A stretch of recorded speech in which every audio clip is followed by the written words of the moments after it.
우리 한나회가 훨씬 젊어진 것 같으네요. 오늘 음성이 아주 집중력이 있고 훨씬 한 10년 더 젊어지신 것 같아요. 너무 감사합니다. 귀한 찬양 또 위해서 기도하시면서 잘 준비하신 찬양 우리 아버지께서 기쁘게 받으셨을 줄 믿습니다. 여러분에게 이런 질문을 한번 던져보겠습니다. 우리 한나 회원 여러분들은 이제 연세가 많이 드신 우리 교회에서 드신 분들인데 이제까지 인생을 살아오면서 가장 어려운 문제가 무엇이었습니까? 가장 어려운 문제가. 또 여기 청년들도 있는데 청년들이 앞으로 인생을 살아가면서 가장 어려운 난제가 이것일 것이라. 이렇게 한번 예상을 해보세요. 뭐가 여러분들에게 가장 어려운 난제가 있습니까? 또 여기 계신 모든 분들이 다 함께 마음으로 생각하고 대답해 보세요. 우리 인생의 가장 큰 난제는 무엇입니까?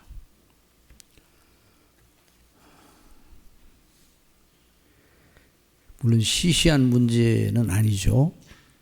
먹고 입고 마시는 이런 먹고 사는 문제가 정말 큰 문제이기는 하지만은 이제 그것이 난제 정말 우리가 집중해야 할 난제는 아니거든요.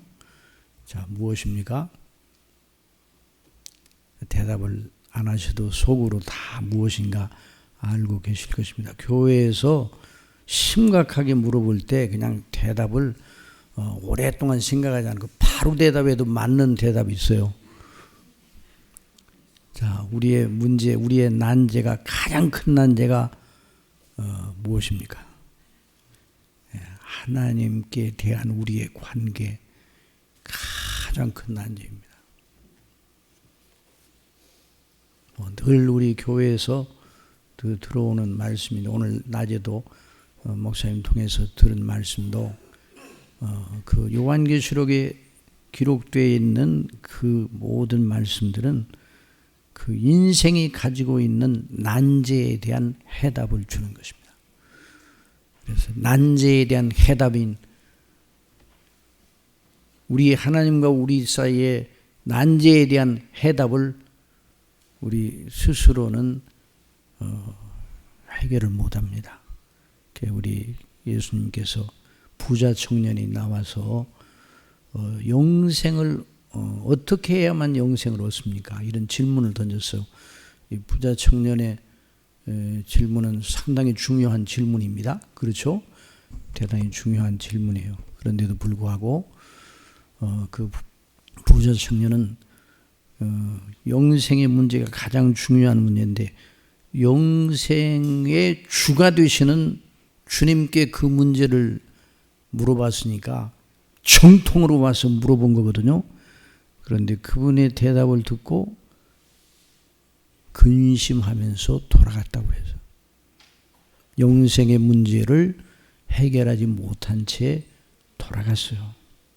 그때 우리 예수님께서 말씀하셨어요. 부자가 하늘나라에 들어가는 것이 낙타가 바늘 구멍으로 들어가는 것보다 더 어렵다 말씀하셨어요. 그러니까 제자들이 너무 긴장을 했어요. 그러면 누가 구원을 얻겠습니까? 누가 천국에 들어가겠습니까? 그렇게 말씀하셨을 때 우리 예수님 대답하셨어. 사람으로는 못하되 하나님은 하실 수 있느니라. 하나님이 하실 수 있다는 그 하나님의 그 난제에 대한 해답이 누구입니까? 바로 그 예수님이죠.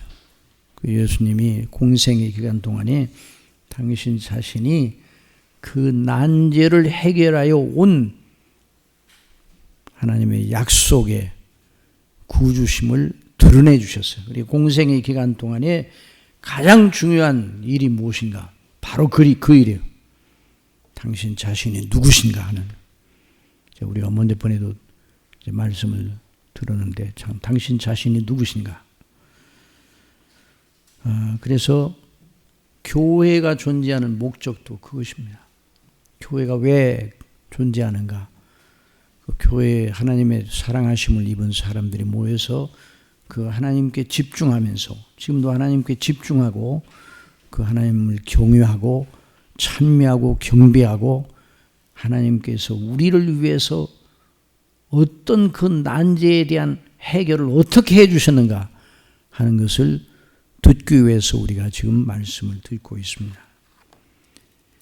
자, 오늘 본문 말씀도 그 인생의 난제를 해결하시는 하나님의 방식, 하나님의 놀라우신 은혜를 증거를 하고 있어요.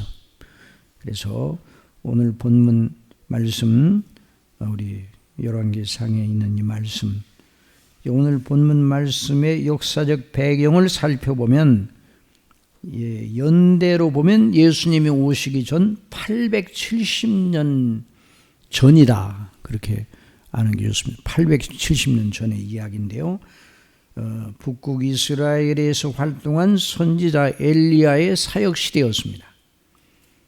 그리고 그 당시 이스라엘 왕은 아합이었습니다. 그의 통치는 백성들을 정말 흑암의 깊은 늪으로 쳐넣는 격이었어요. 그의 아내 이세벨이 정말 성경에 나오는 여자 중에 제일 악독한 여자를 하나 얘기하라면 누구라고요? 이세벨이요. 어떤 사람 보고 저 사람이 이세벨이었다 그러면 제일 큰 욕이에요. 아무한테도 그러면 안 돼요. 그런데 이세벨은 정말 악한 여인이었어요. 왜 악한 여인인가 하니, 하나님을 대적하는 우상과 미신의 선지자들의 보호자요, 선지자들을 양육하는 자였어요.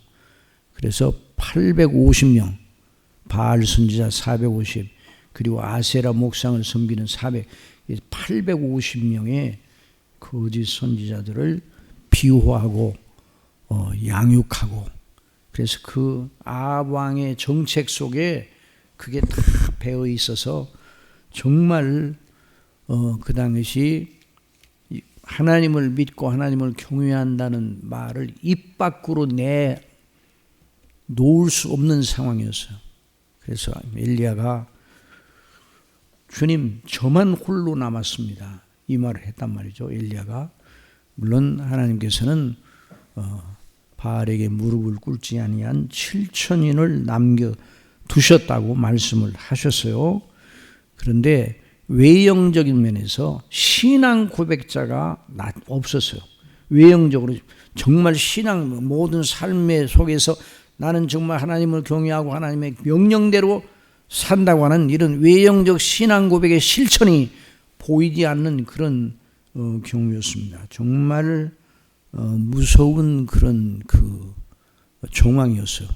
여러분, 오늘도 하나님을 믿고 의뢰하는 예수 그리스도 안에 있는 참된 믿음을 입으로 말하고 찬미하고 영광을 돌리는 이런 일이 있는 나라, 그것이 허용되고 그것이 자유로운 나라는 복 있는 나라인 줄 여러분 믿으시기 바랍니다. 그런 의미에서 아직 우리는 그런 때가 언제까지 허용이 될지는 모르지만은 아직까지 우리에게는 영적인 그런 은혜의 기회가 주어져 있어요. 그러니까 정말 이런 때에 부지런히 하나님께서 베풀어 주시는 은혜를 받기를 원해야 됩니다. 언제도 말씀드리지만 영적 혹한기가 아주 갑작스럽게 임할 수 있기 때문입니다.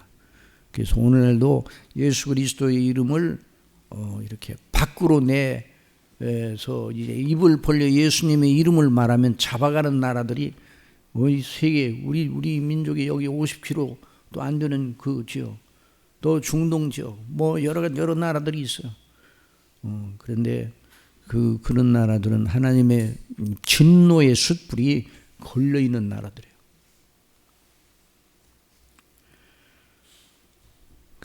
그런데 이 악인이 이 득세를 하는, 이스라엘은 그렇게 해서는 안 되는데 악인이 득세하고 악인의 종교와 사상이 주를 이루고 그런 자들이 하고 싶은 대로 모든 것을 할 수 있는 나라.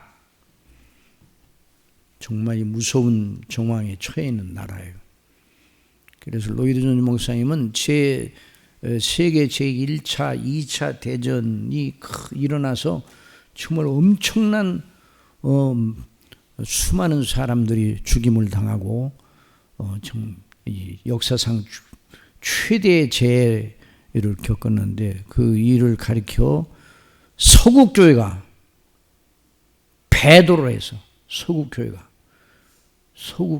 배도를 해서 그 배도에 대한 하나님의 무서운 징치였다고 그렇게 말했습니다.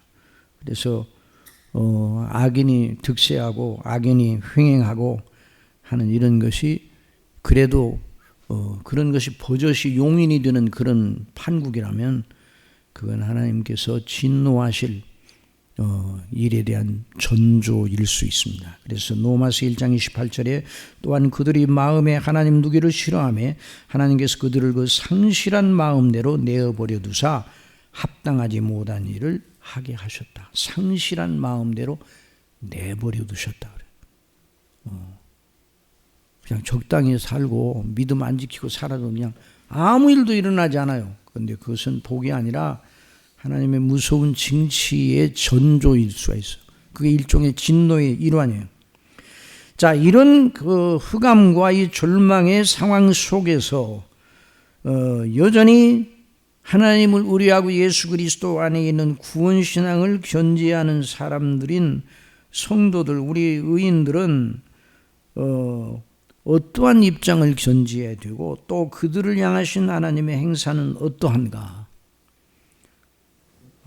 절망하고 좌절하고 되어지는 일을 보고 낙담하고 어떤 분이 저한테 전화를 해서 큰일 났다고 막 그럼 전화가 있어. 그래서 제가 그랬어요. 하나님의 보호하사 우리나라 만세요. 걱정하지 말라고 그래서. 하나님의 보호하사 우리나라 만세라. 그 다음에 또 전화가 왔어요. 목사님 그 말씀 들으니까 위로가 돼서 마음이 좀 정돈이 된다고 그래요. 그렇습니다. 우리 애국가에 하나님이 보호하사 그랬지만 하나님이 보호하사 우리나라 만세입니다. 자, 이런 믿음을 가지고 여전히 하나님이 주시는 은혜를 의지하고 나가야 됩니다. 이제 그걸 우리 이 본문을 통해서 우리는 발견합니다. 정말 그렇습니다. 우리 예수님께서 말씀해 주셨습니다. 요한복음 5장 17절에 예수께서 그들에게 이르시되 내 아버지께서 이제까지 일하시니 나도 일한다. 참 놀라운 말씀이에요. 자, 한번 다 같이 한번 읽어봅시다. 시작.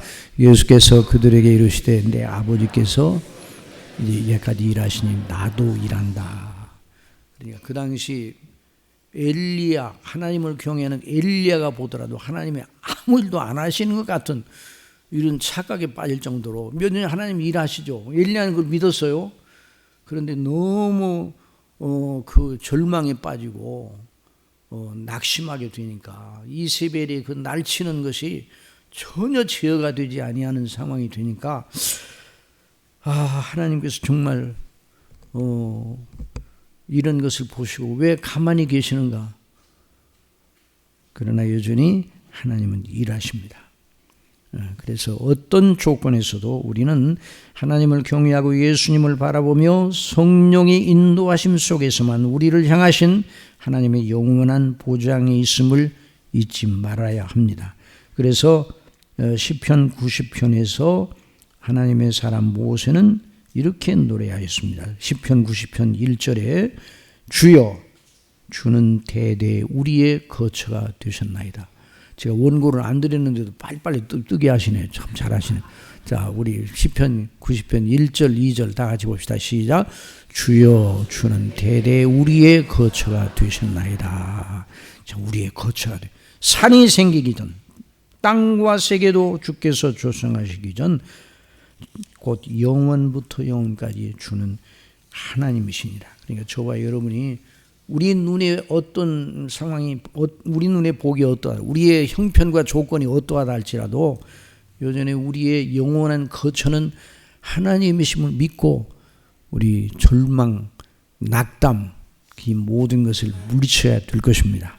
자, 오늘 본문 말씀은 그 하나님의 행사를 우리에게 보여주고 계십니다. 자, 하나님의 행사, 성경에 나타난 하나님의 행사는 두 종류입니다. 크게 나눠서 한번 따라합시다. 하나님의 진노. 진노하시는 하나님의 얼굴이 성경에 아주 분명하게 나타나 있어요. 성경을 읽으면 진노하시는 하나님의 그 의분이 그냥 폭발할 것 같아요. 마치 화산이 꽉 눌려있던 화산이 폭발하는 것처럼, 때가 되어 폭발하는 것처럼 하나님의 진노가 때가 되면 폭발할 날이, 그 때가 오게 될 거예요. 그래서 그 디데이가 오늘 우리 말씀 통해서 들은 것처럼 예수님이 오실 때예요. 예수님이 오실 때 하나님의 진노에 무서운 그 불이 떨어지게 되죠. 심판날. 그래서 로마서 1장 18절에 하나님의 진노가 불의로 진리를 막는 사람들의 모든 경건하지 않음과 불의에 대하여 하늘로부터 나타난다, 그런 말씀을 했어요. 그래서 오늘 이제 하나님의 진노의 행사가, 자, 우리 17장 1절에 있는 말씀 한번 다 같이 읽어보세요. 시작. 길라스 우고하는 자 중에 디습 사람 엘리야가 아합에게 말하되 내가 섬기는 이스라엘의 하나님 여호와께서 살아계심을 두고 맹세하노니 내 말이 없으면 수년 동안 비도 이슬도 있지 아니하리라 하니라. 야, 3년 반 동안 비도 내리지 아니하고 이슬도 없다. 이러니까 얼마나 이게 무서운 그 하나님의 진노의 그 표현이에요. 자, 하나님의 진노. 그래서 성경은 하나님의 진노에 대해서 아주 자주 말합니다. 그래서 같은 시편 90편 7절에 보면 우리는 주의 노에 소멸되며 주의 분내심에 놀라나이다.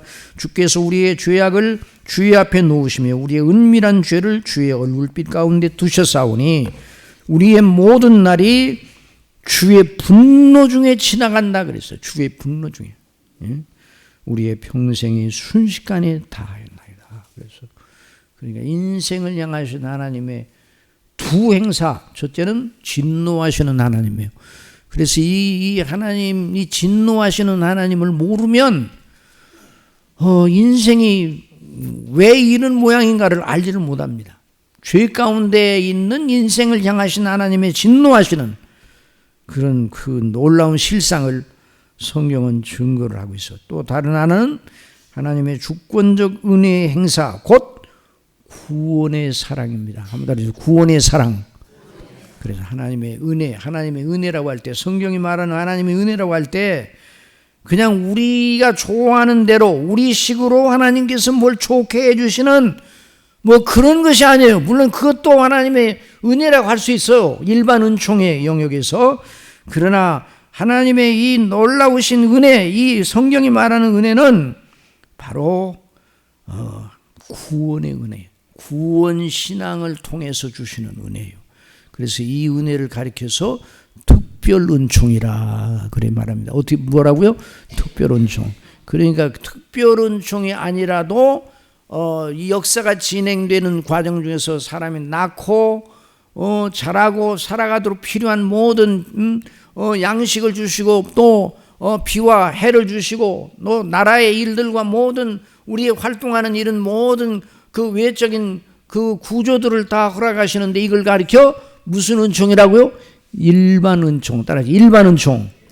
네, 일반 은총이에요. 일반 은총. 그런데 일반 은총도 하나님이 주셔야 돼요. 왜냐하면 역사가 이어지기 위해서는 일반 은총을 주셔야 돼요. 그러나 일반 은총은 연구하지를 못합니다. 일반 은총은 방편입니다. 그러니까 특별 은총을 받아야 이 특별 은총이 영원까지 이어지게 되는 거예요. 이 특별 은총이 바로 그리스도 예수님 안에서 구원해 주시는 놀라운 은혜예요. 그래서 우리가 늘 여기에다가 관심을 집중을 시켜야 돼요. 그래야 하나님과 사랑과 은혜는 그 아들 우리 주 예수 그리스도 안에서 우리를 구원하시는 행사 속에서만 드러났습니다. 그러니까 하나님의 진노는 그리스도 밖에 있고 하나님의 사랑은 그리스도 안에 있어요.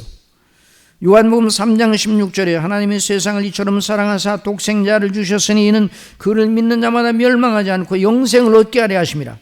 또 로마서 5장 8절 우리가 아직 죄인 되었을 때 그리스도께서 우리를 위하여 죽으심으로 하나님께서 우리에 대한 자기의 사랑을 확증하셨느니라.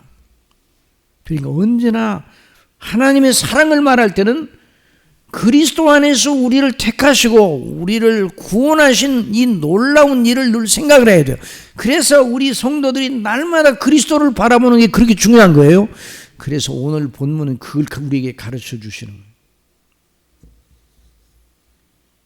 다시 한번 말씀드리지만 인류의 역사가 이어지는 건 한 가지 이유 때문입니다. 예?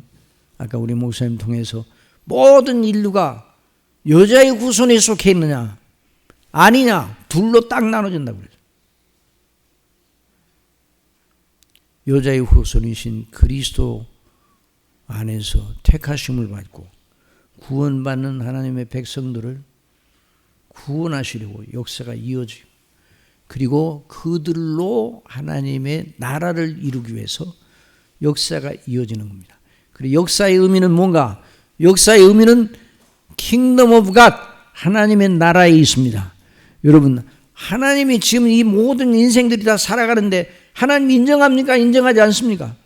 거의 다 하나님이 인정하지 않아요. 하나님이 없어도 뭐 불편함이 없는 것처럼 사람들 살아가요. 그 마음에 하나님 두기를 싫어합니다. 그러나 여전히 모든 인생들이 누리는 모든 것이 다 하나님께로부터 왔잖아요. 그런데도 하나님은 인정치 않습니다. 그런데 하나님께서 당신의 나라를 이루시고 그래서 그 나라는 어떤 나라인가? 그 나라에 속한 백성 중에 하나님을 아는 지식이 바다처럼, 뭐처럼요? 바다처럼, 바다가 땅을 덮은 줄. 하나님을 아는 지식이 편만한, 그러니까 그 하나님의 나라는 그 하나님을 아는 지식, 그리스도를 아는 지식, 그리스도 안에서 구원받은 사람이 아니면 들어갈 수 없는 나라. 그 나라의 그 목적을 두시고 역사가 이끌어져 나가고 있는 거예요. 그 언제나 잊지 말아야 돼요. 그러니까 다른 모든 것들은 일반 은총을 주시는데 그것을 이루기 위해 일반 은총을 주시는 거예요. 그러니까 방편적으로. 그러나 언젠가 때가 되면은 일반 은총이 멈춰지고 특별 은총에 속해 있는 사람들만 남게 되는 거예요. 그래서 하나님의 은혜 행사는 구약이든 신약이든 오직 하나님의 아들 그리스도 안에 있는 하나님의 행사입니다.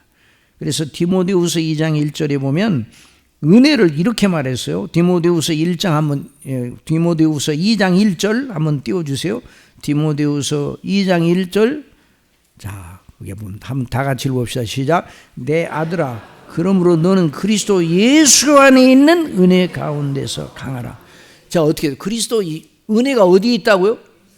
그리스도 예수 안에만 있다는 거예요. 여기서 말하는 은혜는 물론 일반 은총도 그리스도 때문에 주어지는 거예요.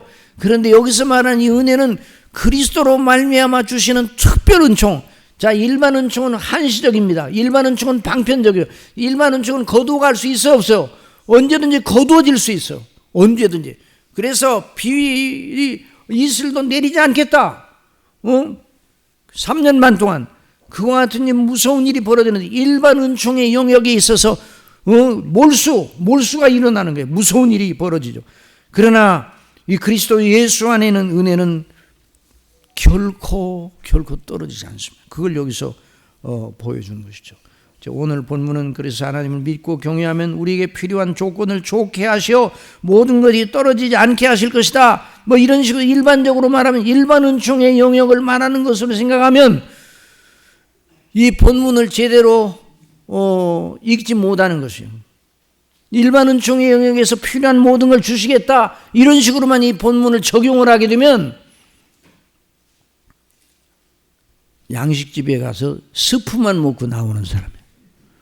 양식집에 가서 고급 양식집에 가서 스프만 먹고 나오는 사람. 자, 뭘 먹어야 돼요? 양식집에 가면 뭘 먹어야 돼요? 스테이크를 잡숴요.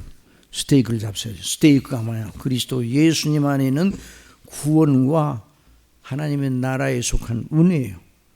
그래서 그것을 우리가 여기서 오늘 배우게 되는 거예요.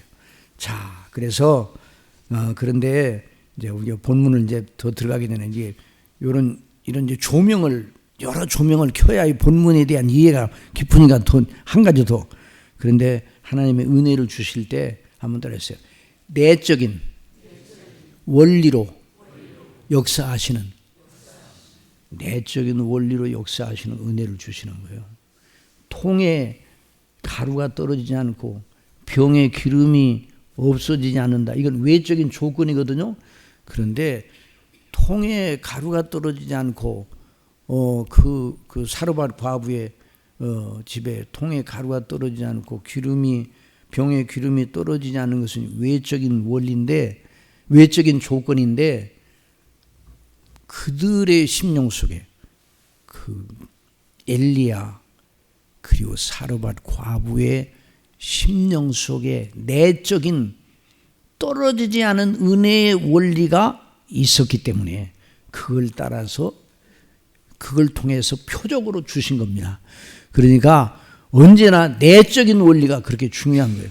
하나님의 진노도요, 외적으로 무서운 파국을 던져서 그 사람을 멸하고 무섭게 고통스럽게 하는 외적인 그런 조건적인 면에서 무서운 그 징치를 하는 그런 경우에도 여전히 내적인 면에서 하나님의 진노가 주어지는 거예요. 그게 뭔가 한번 따라해서 마음의 완악함. 마음의 완악함이 그거예요. 자, 바로가 하나님의 무서운 진노를 나중에 받게 되잖아요. 그런데 바로의 마음 속에 뭐가 있어요? 마음의 완악함이 있어. 그래서 이제 이전 성경에는 강팍함이라고 이렇게 표현을 했는데요. 그래서 로마서 9장 22절에 보면 만일 하나님이 그의 진노를 보이시고 그의 능력을 알게 하고자 하사 멸하기로 준비된 진노의 그릇, 이 누군가? 바로예요. 바로 애굽의 바로. 그릇을 오래 참으시고 관용하시고 또한 영광 받기로 예비하신 바 긍휼의 그릇에 대하여 그 영광의 풍성함을 알게 하고자 하셨을지라도 무슨 말 하리요. 또 출애굽기 7장 13절에 있는 말씀 한번 보세요. 출애굽기 7장 13절. 자, 출애굽기 7장 13절에 있는 말씀을 보면, 자, 거기는 말씀을 보면, 자, 그러나, 자, 다 같이 시작. 그러나 바로의 마음이 완악하여 그들의 말을 듣지 아니하니 여호와의 말씀과 같더라. 자, 뭐의 마음이 완악해서? 그러니까 진노도, 하나님의 진노도 그 내면의 원리로부터 시작하는 거예요. 그 마음의 상실한 대로 내버려 두셨다. 이 진노의 일환이에요. 그 마음의 완악함, 그 마음의 은혜를 주지 아니하시니까 완악하게 됐어요. 완고하게 됐어요. 그 하나님의 행사를 보면서도 그들의 말을 듣지 아니하고 하나님의 말씀과 같이 되었어요. 근데 하나님께서 그 사람에게 은혜를 베푸실 때, 특별 은혜를 베푸실 때, 구원의 은혜를 베푸실 때 내면으로부터 은혜를 체험하는 일이 있어요. 그래서 이제 늘 제가 언제도 말씀드리지만 톨스토이가 50살 됐을 때 인생의 큰 회의가 왔어요. 톨스토이는 그 대문호 아니에요. 소설을 아주 많이 써서 정말 그 엄청난 그런 베스트셀러가 돼가지고 그 톨스토이는 아주 큰 부를 이루었어요. 큰 부를 이루었어요. 그래서 톨스토이가 그 당시 러시아의 귀족들과 교제하는 그런 사교권에 들어가 있는 그런 사람이었어요. 그러나 톨스토이의 심령 속에 어떤 마음이 들어왔는 거 아니?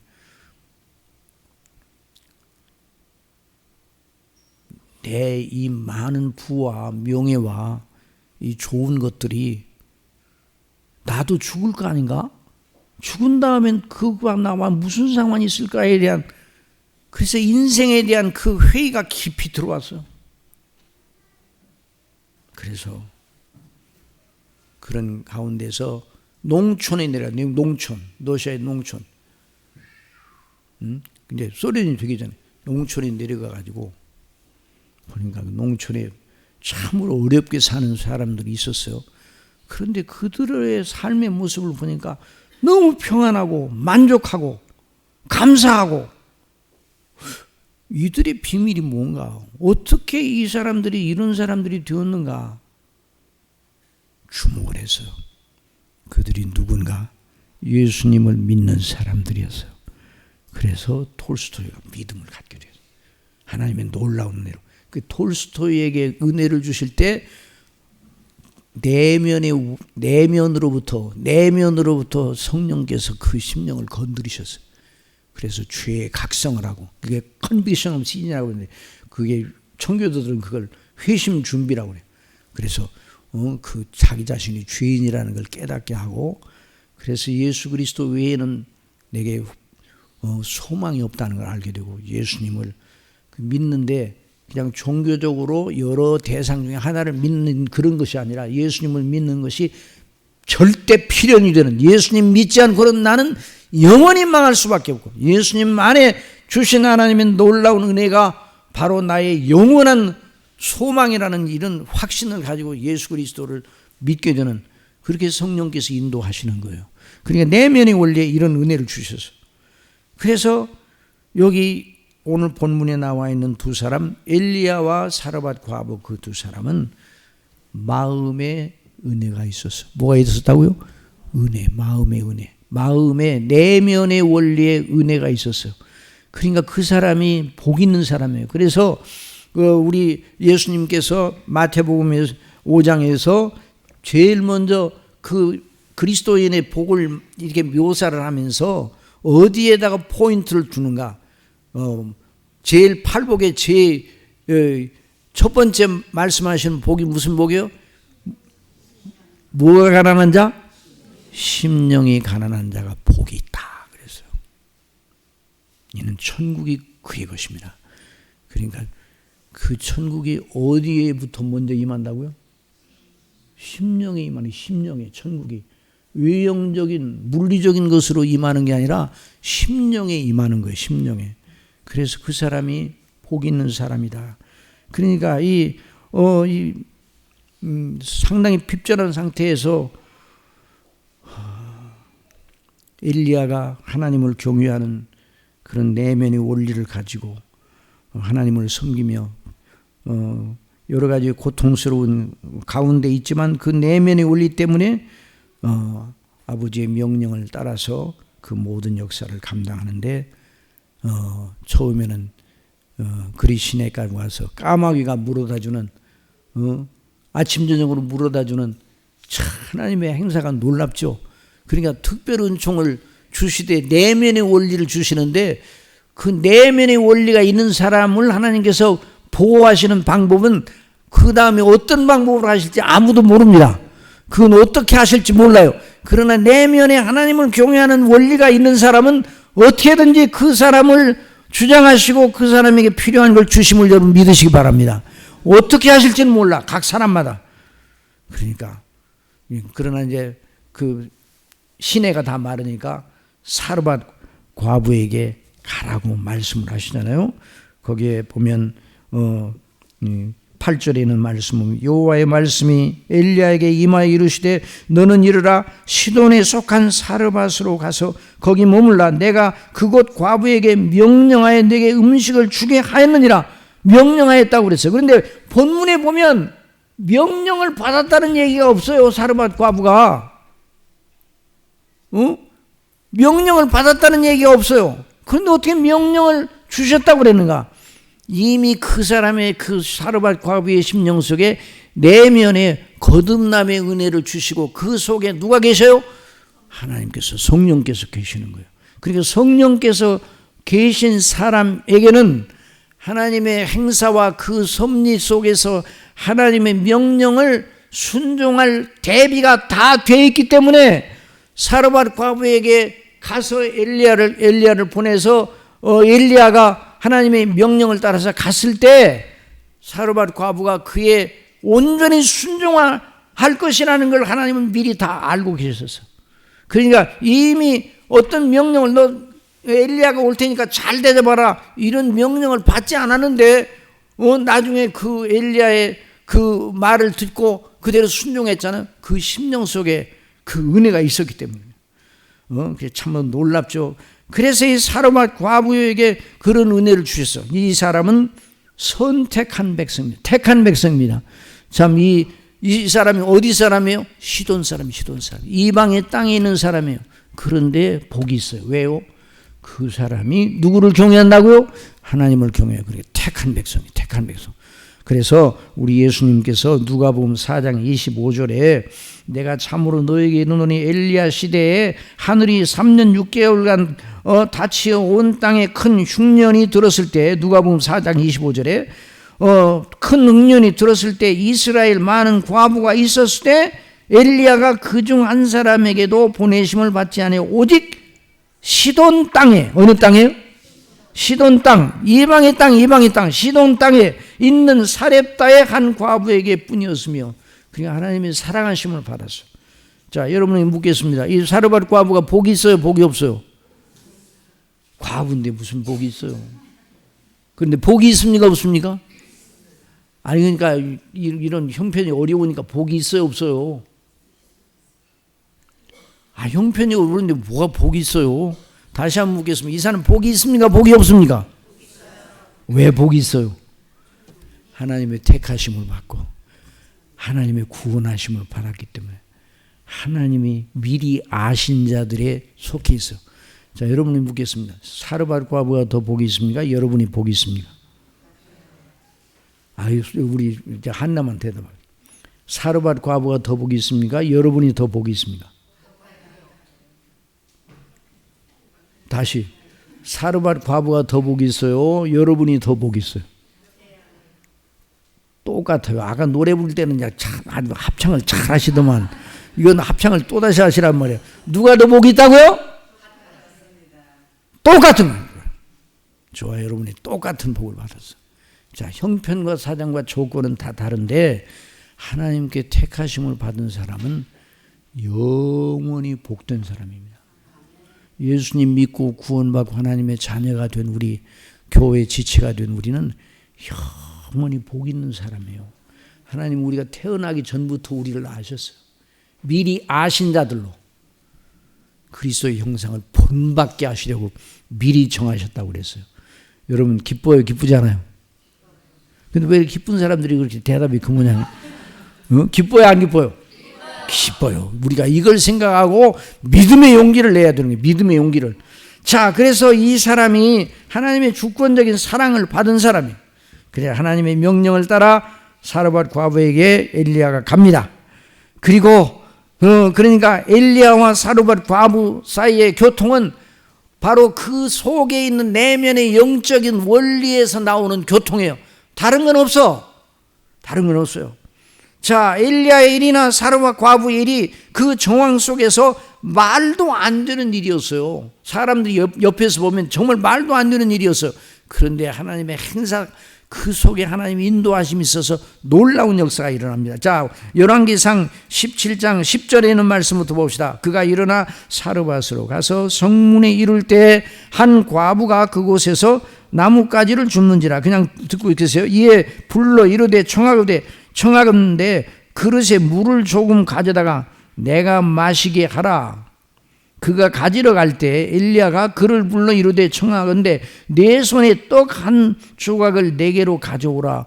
이게 말이 안 돼요. 지금 얼마나 핍절한 상태인데 어떤 남자가 가난한 여인한테 그런 주문을 하다니. 그가 이르되 당신의 하나님 여호와께서 살아계심을 두고 맹세하노니. 그러니까 언제나 이 사르밧 과부의 사상 속에는 늘 무엇을 하든지 누가 계셔요? 하나님이 계셔. 하나님이 계셔. 내가 하나님 앞에 맹세하노니 나는 떡이 없고 다만 통의 가루 한 움큼과 병에 기름 조금뿐이라. 내가 나뭇가지 둘을 주워다가 나와 내 아들을 위하여 음식을 만들어 먹고 그 다음에요? 죽으려고 지금 그런 마음을 가지고. 왜냐하면 그 다음에 어떤 외형적인 조건으로는 어떤 예상도 할 수가 없어요. 그러니까 이런 상태로 있는 상태로 계속 진행하면 그냥 먹고 어디서 또 먹을 것을 또 얻어 먹을 데도 없어요. 그런 어려운 가운데. 그러니까 엘리야가, 자 13절에 엘리야가 그에게 이르되 두려워하지 말고 가서 내 말대로 하리니와 먼저 그것으로 나를 위하여 작은 떡 한 개를 만들어 내게로 가져오고 그 후에 너와 네 아들을 위하여 만들라. 그러니까 그런 어려운 사정을 들었으면 엘리야가 뭐라고 해야 돼요? 아, 내가 너한테 무리한 것을 요구했구나, 미안하구나, 그렇게 해야 되는데 엘리야는 물러서지 않고 그러지 말고 나한테 먼저 떡 하나 만들어 오고 그 다음에 하는 것밖에 없다는데 뭘 가지고 만들어요? 그런데 계속 명령을 내립니다. 그러니까 그 다음에 이제 14절에 있는 말씀 봅시다. 다 같이 시작. 이스라엘의 하나님 여호와의 말씀이 나 여호와가 비를 지면에 내리는 날까지 그 통에 가루가 떨어지지 아니하고 그 병의 기름이 없어지지 아니하리라 하셨느니라. 그러니까 이 말을 듣고 내면이 원래 믿음이 없는 여자 같으면 말도 안 되는 소리 하지 마세요. 이 사람 정신 나갔구만 그럴 거예요. 그런데 이 사람이 뭐라고 했어요? 15절 바로 그래서 다른 이유 없이, 자 15절 그 주어하고 동사만 읽어봐요. 시작. 자 15절 그가 가서 뭘 어떻게 했다고요? 그가 가서 뭘 듣고 갔어요? 엘리야의 말을 듣고. 그 엘리야의 말은 누구의 말이에요? 하나님의 말씀이에요. 명령이에요. 하나님의 명령. 내가 그에게 명령하셨느니라, 명령하느니라 말씀하셨잖아요. 그런데 사실은 시간적으로 따지면 지금 명령을 하시는 거예요. 그런데도 하나님은 이미 명령을 해놓으셨다. 믿음의 원리를 주셔서 이 엘리야의 말을 통해서 증거되는 말씀을 들을 준비가 돼 있다는 걸 알았어요. 그러니까 이 사람이 믿음의 사람이었어요. 그러니까 이런 핍절하고 어려운 가운데서도 믿음의 원리가 있으니까, 그 믿음이 있으니까, 믿음의 통로가 있으니까, 은혜의 방편이 그 속에 있으니까 그 은혜의 방편인 믿음을 향하여 하나님께서 은혜를 계속 흘려보내는 일을 하신다는 말이에요. 자, 그래서 그가 가서 엘리야의 말대로 하였더니 그와 엘리야와 그의 식구가 여러 날 먹었으나 16절 다 같이 시작. 여호와께서 엘리야를 통하여 하신 말씀같이 통의 가루가 떨어지지 아니하고 병의 기름이 없어지지 아니하니라. 어떻게 그런 일이 됐지? 먹으면 또 나오는데 그 다음에 어떻게 되는지 잘 모르겠어요. 하여튼 그런데 한 가지 확실한 것은 떨어지지 않았다는 거예요. 그 어떻게 안 떨어지지? 그거 머리 쓸 거 없어요. 그 누가 하시는 거예요? 하나님이 하시는 거니까 하나님의 행사는 우리 인간이 측량할 수가 없어요. 그래서 이와 같은 놀라운 은혜를 여기서 받았는데요. 자, 엘리야도 그 과부도 오직 하나님의 은혜의 보장을 믿고 하나님을 경외함으로 순종하는 믿음으로 그 은혜를 체험하게 되었습니다. 사랑하시는 여러분, 그러니까 우리에게 어떤 정황, 어떤 조건 속에서도 필요한 건 그 당시에 필요한 조건이 아니에요. 우리 인간적으로는 조건도 중요하기는 중요하죠. 그래서 그 조건을 어떻게 해결한 다음에 그 다음에 한 발짝 더 나가야 된다고 생각하고 있죠. 그런데 여기서 보니까 조건이 문제가 아니에요. 뭐가 문제예요? 믿음이 먼저예요. 뭐가 먼저예요? 믿음이 먼저. 믿음이. 그래서 우리에게 먼저 필요한 건 조건이 아니고 어떤 상황 속에서도 우리에게 먼저 필요한 건 그리스도 예수 안에 있는 하나님의 놀라운 은혜, 영생을 주신 이 놀라운 은혜, 우리 속에 역사하시는 성령님의 역사를 믿고 순종하는 것, 이게 가장 필요한 거예요. 순종하는 거, 이게 필요합니다. 그 다음은 몰라요. 순종하고 난 다음에 어떻게 될지 그건 몰라요. 누가 역사하신다고? 하나님이 하셔. 그 사람을 통해서 당신의 영광을 드러내신단 말이죠. 그래서 그에 필요한 은혜를 하나님께서 공급하시는 거예요. 그 은혜를 통해서. 그래서 마태복음 6장 30절 이하에 오늘 있다가 내일 아궁이에 던져지는 들풀도 하나님이 이렇게 입히시거든. 하물며 너희일까 보냐? 믿음이 작은 자들아. 31절 다 같이 시작. 그러므로 염려하여 이르기를 무엇을 먹을까, 무엇을 마실까, 무엇을 입을까 하지 말라. 이는 다 이방인들이 구하는 것이라. 너희 하늘 아버지께서 이 모든 것이 너희에게 있어야 할 줄을 아시느니라. 그런즉 너희는 먼저 그의 나라와 그의 의를 구하라. 그리하면 이 모든 걸 너희에게 더하시리라. 자, 6장 34절 시작. 그러므로 내일 일을 염려하여 하지 말라. 내일 일은 내일이 염려할 것이요 한날의 괴로움은 그날로 족하니라. 자, 이 말씀 무슨 말입니까? 내일을 위하여 대비하지 말고 그냥 오늘 주어진 거 그냥 흥청망청 다 쓰라, 그 말이 아니에요. 그 말이 아니라 내일 어떻게 될 거 생각하지 말고 오늘 내가 해야 할 믿음의 순종의 일, 그 나라와 그 의를 먼저 구하면, 구원받은 하나님의 사람으로서 의를 구하면 내일에 필요한 은혜를 공급하시겠다는 약속입니다. 언제까지 공급하셔요? 그런 은혜를? 죽을 때까지. 죽은 다음에는 공급하셔, 안 공급하셔? 공급하셔. 영원히 공급하셔. 여러분, 내일 일을 우리가 알아요, 몰라요? 영혼을 압니까? 영원한 저와 여러분의 운명을 압니까, 모릅니까? 모른다고 말하면 안 돼요. 다시 질문 던질게요. 내일 일을 알아요, 몰라요? 모르죠? 내일 일을 알아요? 몰라요. 영원한 운명은 압니까, 모릅니까? 그렇죠. 아는 거. 이게 바로 그리스도인이에요. 이게 바로 특별 은혜예요. 내일 일은 모르지만 영생을 얻었잖아요. 영혼요. 그러니까 영생을 얻고 영원한 우리의 영광의 장래를 우리는 알고 있어요. 왜? 하나님의 말씀에 따라. 그러니까 영광의 장래까지 우리가 이르도록 하나님이 보장하시겠다는 거 아니에요. 영원토록. 그래서 나를 믿는 자는 죽어도 살겠고, 살아서 나를 믿는 자는 영원히 죽지 아니하리라. 이런 놀라운 은혜를 보장하시겠다는 거 아니에요. 그런다고 그래서 뭐 육신적인 외적인 면에서 그렇게 하신다 이렇게 적용을 하면 안 돼요. 옛날에 어느 가정에 아버님이 돌아가셔서 이제 성도님 아버님이 돌아가셔서 갔더니 장례를 진행을 안 해요. 그래, 왜 안 하냐 그랬더니 나사로가 살아난 것처럼 또 살아날 수도 있으니까 기다려야 된다고 그래가지고 그래서 이제 설득을 해도 잘 안 듣더라고요. 내버려 뒀어요. 그래도 나중에 다 진행을 했는데, 그런 의미가 아니라 여기서 말하는 이 특별의 은혜를 주셔서 하나님의, 당신이 그리스도 예수님 안에서 대속하신 하나님의 피로 대속하신, 피로 사신 당신의 백성을 언제까지 보장하신다는 거예요? 영원까지 보장하신다는 거예요. 내일 일은 모르나 내일도 여전히 하나님이 보장하신다는 말이에요.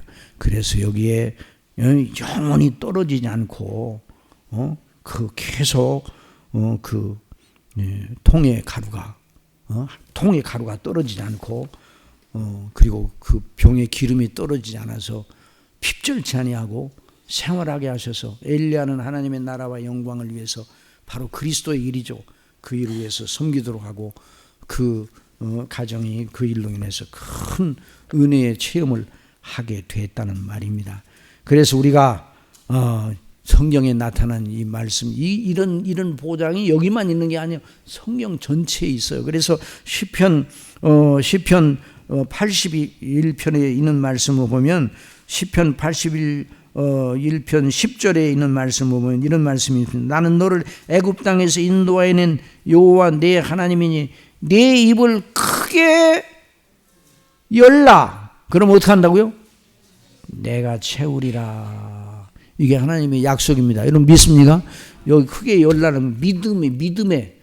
그러니까 우리가 어떤 경우에 있든지 간에, 어떤 경우에 있든 뭘 추스러야 되는가, 어떤 조건, 어떤 상황 속에서든지 비난되나 부한되나 가난한데나 부한데나 처할 수 일체의 비결은 뭔가? 믿음을 추스러야 돼. 믿음.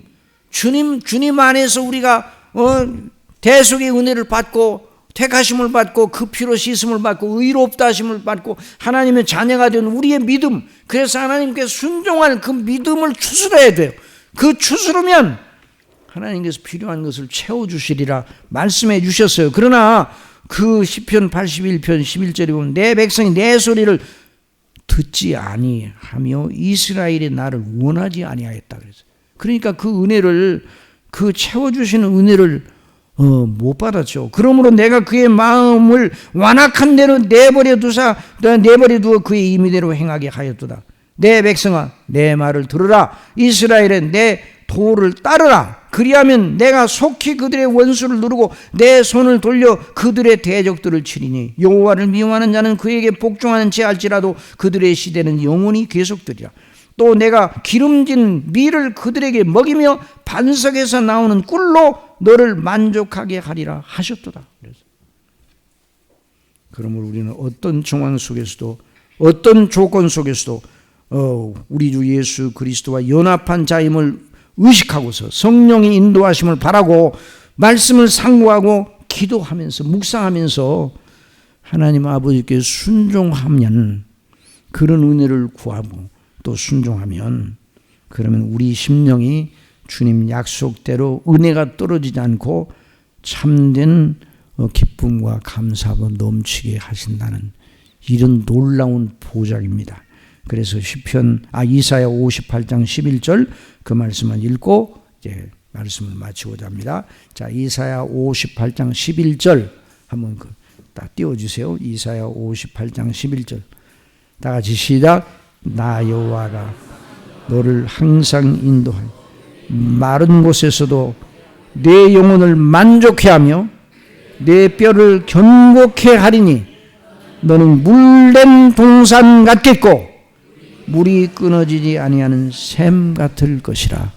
이런 은혜를 누리는 한나 전도회원 우리 모든 성도들이 되도록 우리 아버지께서 은혜 주실 줄 믿습니다. 하늘에 계신 우리 아버지 하나님, 저희로 하여금 오늘 또 헌신하기를 원하는 우리 한나 전도회원들로 하여금 정말 약속하신 대로 그 심령이 물된 동산 같고 물이 끊어지지 않은 샘 같은 그런 영적인 놀라운 은혜를 주시되, 그러기 위해서 성령께서 우리 속에서 날마다 인도하시는 대로 말씀을 따라 항상 어떤 조건에서든 믿음, 주님을 믿는, 주님을 바라는 그런 믿음을 견지할 수 있도록 날마다 저희들을 주장하여 주시옵소서. 함께하여 주실 줄 믿습니다. 예수님의 이름으로 기도드리옵나이다. 아멘.